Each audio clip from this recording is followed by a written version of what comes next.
John nkulamusisa ssebo. Kale mukama nawe je bale onjira ne kadima. Oyogera ne kadima ku BRFM ekintabuli ky'omuziki wano namayanja ne kabogoza mutabbizi. Oba kunkubira tata njala kuntasa nino omugugu ogunti. Ssebo. Mama omanyi kadima abaganda balina bagamba olugero. Neighbor, love your neighbor, mwagalane emiyano. Nina neighbor gwe nasenza, gwe nasembeza afukita akayinya mu ngatto. Iki? Bannange tebayambika kadima. Kadima omusajja ngajjanga asenga. Omanyi mateeka ga gavumenti bagamba nga tonnazimba, okozimba ettooyi. Kituufu. Nyonga gyanda gye nanga mune sirina kwasaganya busente tewali naye kasooka akayumba ngira ngendako ebigimusa mu buyeewo. Konze tewali buzibu tulina kuba banneighbor. Naye banga kiina ngamba omwezi gumenya kwamaliriza akantu kange. Naye omwezi ogumune gufuuka musu gwa kanyanya n'ayingira emyezi 2 emyezi 3 kati tuyingidde emyaka gigenda mu 2. Emyaka 2. Omusajja ebigimusa abireeta yange kyokka omusajja anfukidde akabizi k'ebbanga. Ng'olabye. Kadima nsala kunyamba omunkubireko kadima omanyi omusajja waliwo n'ekyawa n'enteekako akakufulu kadima. Nga tolina gifuula ye n'akakuba akakufulu n'akamenya naye okangamba nga sinamala yangu yagala ndagewa. Mwerinaaniganidde ddala. Mwerinaniganidde neighbor wange musenze neighbor wange. Neighbor wo. Omusajja anfukire ebyo sibalina kumanya banne ebyo byowulira abantu natta ne munne. Ng'olabye. Kadima ntaasa okuya ku musajja omugambe nze ngina mweta abaana ababyobuyonjo abalambula zitooyi. Naye oba akasente talina. Ani wadi talinayo kati bannaye kati okumukkiriza mu yange nayita buzibu. Oyo ne minisita gwe nawulira akuba abantu okubutabana ka buyonjo. Anyambeko. Okay, kati ye bw'oyogera naye agamba atya? Kati yateekamu ekibuli omuntu wamenyera akakufulu ng'okataddeko. Ebyo obuntu byavaawo kati kibuli. Onatusonyiwa okusekamu naye kibi nnyo tukusaasira. Kati nze oyagala njogere naye oyagala ave mu ttooyi yadde mu yiye. Bannange sibalina kumanya kyonna oba bulezi baketi ave ewange. Okay, bamuyitaani? Ye Segujja zino ze nnamba ze wataddeko. Munyamba munkubire taata nyamba ogenda kuwunzadde. Kale tovaawo kangezeeko. Eso. Ndabe embeera bweri naye munnanti naye ekibi kwe kumugoba nga talina wadde n'emyaka 2 gyo mingi. Bana emingi ajja anseetula musimanyi emyezi 2 kati bannange. Kale kamukubireko tuvaako bubeera ku radio tubule kyagamba. Kale mukama wange.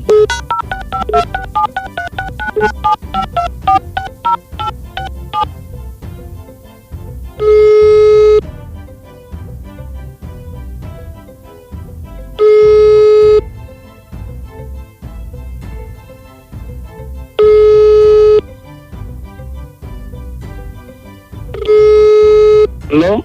Mzee Segujja. Wangi baba. Nkulamusiza ssebo. Ale ssebo ninge bwingi. Obulamu. Mungi mpozi mweyo. Gye tulinze bampita kadima. Ssebo. Nkubidde okuva ku beat wane ekintabuli ky'omuziki mu program gigenze gitya. Kakati. Ssebo. Oyina mulirwana awo bamuyita John. John atugende neighbor wo. Mutegedde. Omumanyi. Kale ensonga enkubisizza essimu. John aŋŋambye njogereko naawe ensonga ya kaabuyonjo ya ttooyi. Toilet ya John. Ebaddeke. Gy'okozesa? Kale. Wangi? Wagambye. Anti aŋŋambye. Nti gye weeyambisa. Ntera okugendayo. Otera okugendayo. Kakati agambye nti ogikozesezza emyaka 2. Emyaka 2? Ate wamugamba nti mu mwezi gumu nga wakajjaawo ogenda kuba ofunye ettooyiyo. Kyo kituufu naye ebintu bya ttooyi muganda wange nga tasimika. Ttooyi tesimika baaba. Nkitegeera naye oyiya n'ofunayo akasente n'osima kuba kati emyaka 2 oli mu ttooyi oyo atuuse n'okukulangiriza. Naye si myaka 2. Bbanga ki? Mwaka gulinga gumu na kitundu. Era bbanga liba ddene. Bbanga si ddene naye musajja kuba ebizibu by'abasajja abimanyi kuba kati nze nali sinnaba sima yange. Wetonabasimaye. Neŋŋamba kaneyambiseeko ku ye akuba ebizibu obwaliwo oba nali saamugamba bulungi. Kali balisusse eryo. Ebbanga ddene naye baaba sirina wakupama muganda wange. Anti kakati toyina. Nkole ntya baaba? Ate nza kuwa ekyokola obadde ekisinza kuwa ekyokola kati kyolina okukola nti kuyiiya kasente funayo. Wange toyite tesimika. Nkimanyi okiŋŋambe toyite simika naye weefiiriza akasente. kefiriza nitu itosimika kati sina wa kupama mubodde pola kati ebigambo njagala tubijire tubiwumbe ko ina abaana mbayina kati mwenna mweyambisa no oyina n'omukyala wali naye yapama ku mulimu abaana be batera okupamayo.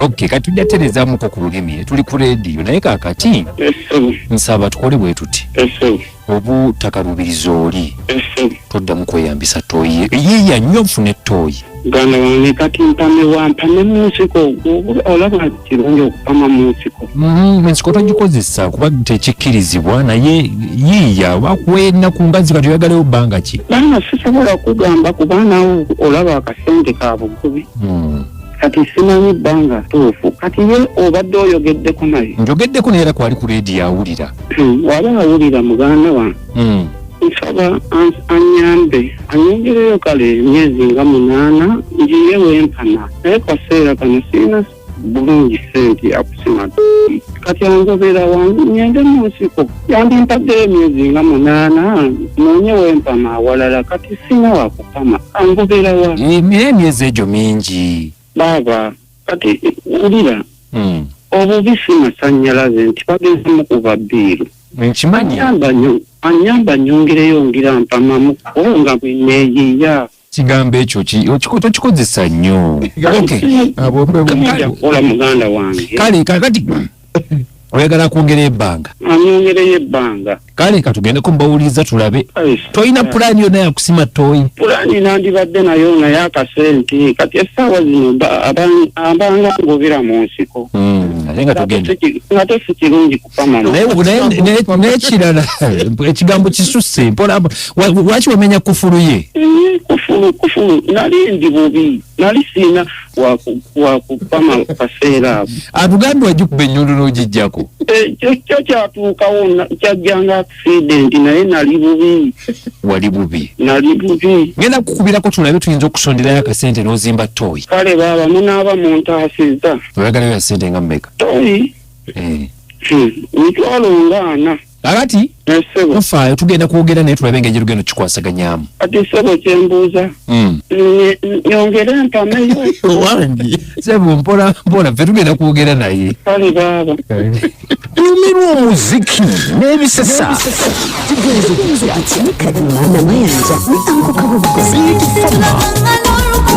ekinta buli ky'omuziki ekisinga bigambo mbiwulidde